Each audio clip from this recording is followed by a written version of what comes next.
Dean Withers, you're a coward, you're a fraud, and I want you to know to your face that you continue to run from me.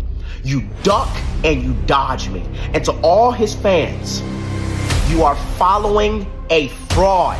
You should be ashamed of yourself. Dean Withers, I'm calling you out again because you've yet to actually debate me and address things of substance that we agreed upon.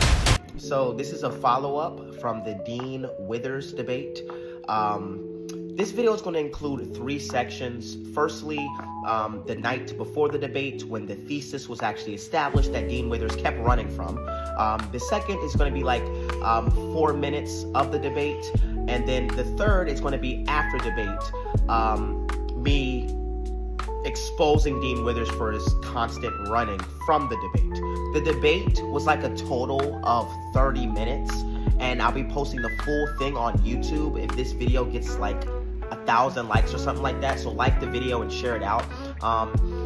I'll also be posting like part 2 of this as well on TikTok, or part 3, part 4, if you guys want me to like to post it in parts on TikTok as well. But just like the video and blow it up, everyone. We're gonna expose this coward and this fraud. Roll the clip. Do you promise, Dean, tomorrow if I join your live to let me up and debate? Because I'm gonna ask you how you know anything to make a political claim at all. You can't ground knowledge, therefore you can't make any political claims. So that's what we're gonna talk about tomorrow. I'm telling you I'm gonna talk. Yeah, come up tomorrow and get cooked. Bet. Okay, guys, y'all see this? Somebody screenshot this. Somebody screenshot it. So y'all heard it here first, Costin. You seen it, right? I'll be honest, like you're really gave him 4 shots, my friend. All right, we got to go to Boulder. My mic. I know. Now he's my mic, everyone. I am muting your mic. Now I'm doing that intentionally. Go ahead. Go ahead. Mute up. I muted your mic intentionally. Because what we're not going to do is confuse me leaving to Boulder for 3 days as Dean running from Utah. Okay. Let's get this up. So now that we got that out of the way. Let's get the substance. You're still running from it. You haven't engaged. You're still running. Now, you see how this is the greatest good is the gospel being expanded, meaning that Jesus Christ is Lord. So when you interpret political facts from a non-Christian worldview, not only can you not ground any fact at all in your world, but you don't have a proper lens by which to actually interpret political data and political facts. So I would ask you, right, if you're focused on politics, are you focused on the greatest good for all of humanity? I want to investigate something that you just said there in the clip, because you said, if I'm not a Christian, right, then I don't have a proper lens to interpret things as facts. Just help me get a better understanding of your view here, okay? Let's just talk about a couple things. Let's get a couple examples out of the way so we can all understand exactly what you're saying. Are you saying that because I'm not a Christian, right, when I see, like, for instance, Donald Trump refusing to fund food stamps through the government shutdown starting November 1st, right, and I see that 41 million Americans are going to lose access to food stamps, are you saying that I don't really know that because I'm not Christian? No, not precisely. What I'm saying is that when you interpret facts of reality, when you interpret what is good for humanity, that interpretation not being actually grounded in an objective standard would just be invalid.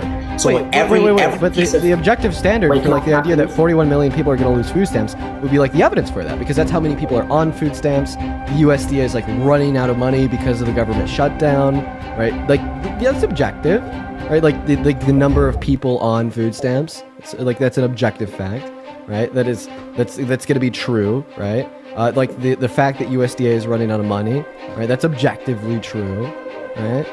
Yes, like Dane, the evidence for those things. Me off. Can I finish like unpacking the point here? Because you just cut me off. For sure. Yeah. But the point is, right, because you don't actually have an objective standard to ground anything you say, everything you say politically would just be like relative, right? And so like if you're actually focused on the greatest good for all of humanity, right, then we should structure our conversation around worldviews, right? And so when I interpret information, I'm interpreting through a Christian worldview. When you interpret information, you're interpreting through an atheistic worldview. And so from a Christian analysis, 1 second, I'm almost done. I'm almost gonna land the plane here because you already cut me off before. I'm gonna land the plane. From a Christian analysis, we say that the gospel going forth is the greatest good. Yeah. The gospel going forth. So do you disagree with that, Dean? Do you disagree that the gospel of Jesus Christ is the greatest good for all humanity?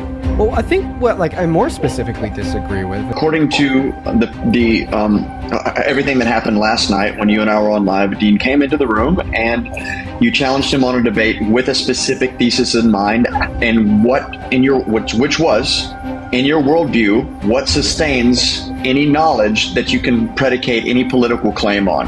That is what I'm coming to debate you on, Dean. So with that in mind, he accepted. So therefore, the ramifications of that are the framework of the debate being, a prerequisite of what sustains knowledge in your worldview in order that you make political conclusions.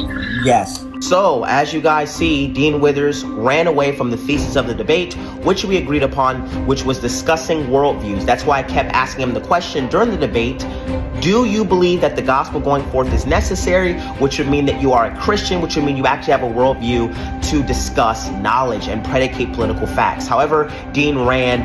This is just 4 minutes of the debate. If you guys want me to post other parts, again, like this video, you have officially been exposed. You're a fraud.